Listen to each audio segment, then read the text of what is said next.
Imagine a time long ago, the beginning of it all, how life spread through the cosmos, how it evolved in various ways. It's all so simple.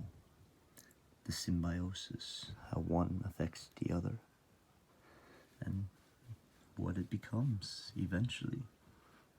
Often the simplest organism is usually the strongest, the most survivable, the most efficient. And if enough of this goes on over time, and it's influenced by other things over time, well, who knows what can be achieved or thought of, what can be experienced or obtained. Who knows how other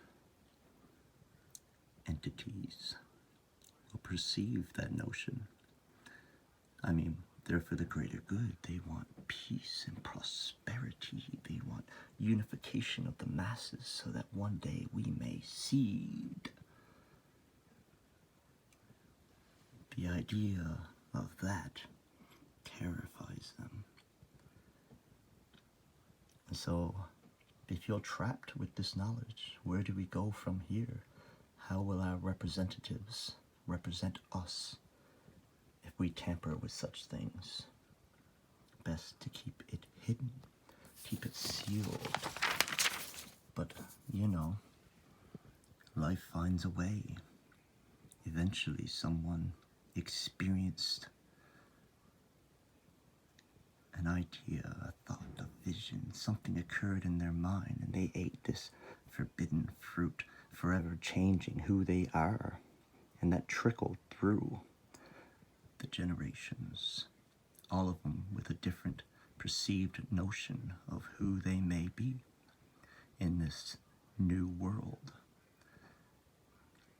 Of course, there's always someone who gets ideas, who learns things, mysterious knowledge of where things may be found and what they can do with it.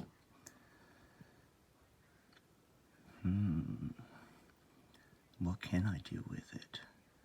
Now, in my little fantasy story, this is the tree of life, and that forbidden fruit gives her everlasting life, and that trickles through her generations like an elven folk of sorts, but not quite so.